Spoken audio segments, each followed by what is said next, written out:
Halo semuanya, saya Laurentius Dexrodeo dengan NIM 2210417841 akan membuat video untuk memenuhi tugas ujian akhir semester mata kuliah Perekonomian Indonesia yang diampu oleh Ibu Rikola Dewi Rawa.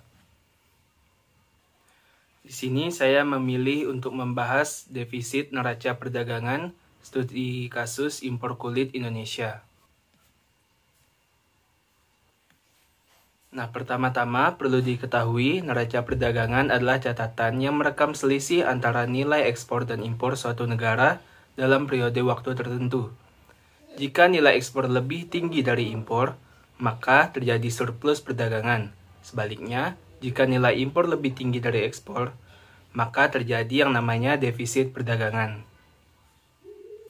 Pada studi kasus yang saya ambil itu membahas upaya substitusi impor bahan baku, kulit, pada industri alas kaki Indonesia sebagai strategi untuk mengurangi defisit neraca perdagangan. Fokus utamanya adalah melihat dampak dari pemberian subsidi sebesar 100 miliar kepada industri penyamakan kulit domestik terhadap penurunan impor kulit, peningkatan ekspor produk alas kaki, dan perubahan pada neraca perdagangan nasional.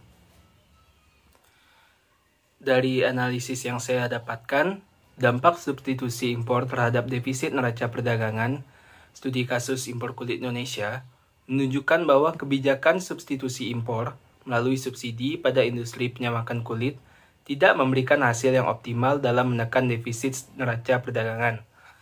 Secara struktural, industri alas kaki Indonesia sangat bergantung pada bahan baku impor, terutama kulit yang mencapai 67% dari total kebutuhan.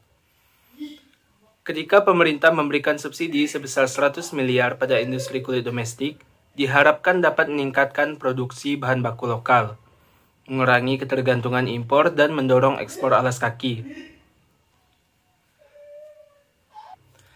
Namun, hasil simulasi menunjukkan bahwa dampak substitusi tersebut sangat kecil, hanya menurunkan impor kulit sebesar 7,94 juta dan meningkatkan ekspor alas kaki sebesar 1,1 miliar.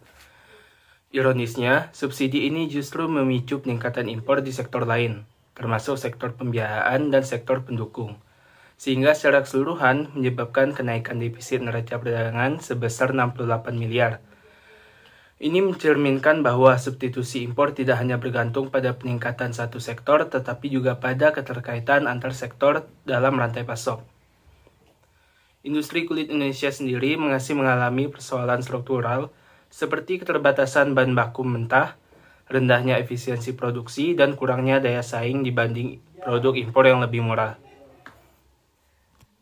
Secara ekonomi, kebijakan subsidi yang tidak tepat sasaran atau tidak berintegrasi dengan reformasi struktural justru berisiko memperbesar ketidakseimbangan perdagangan. Oleh karena itu, pendekatan substitusi impor seharusnya tidak hanya fokus pada pemberian subsidi, tetapi harus dibarengi dengan peningkatan produktivitas sektor hulu. Investasi teknologi penyamakan, penyederhanaan regulasi impor bahan mentah, serta peningkatan nilai tambah domestik. Tanpa reformasi menyeluruh, substitusi impor yang bersifat parsial akan sulit menurunkan defisit dan bisa menciptakan distorsi baru dalam perekonomian.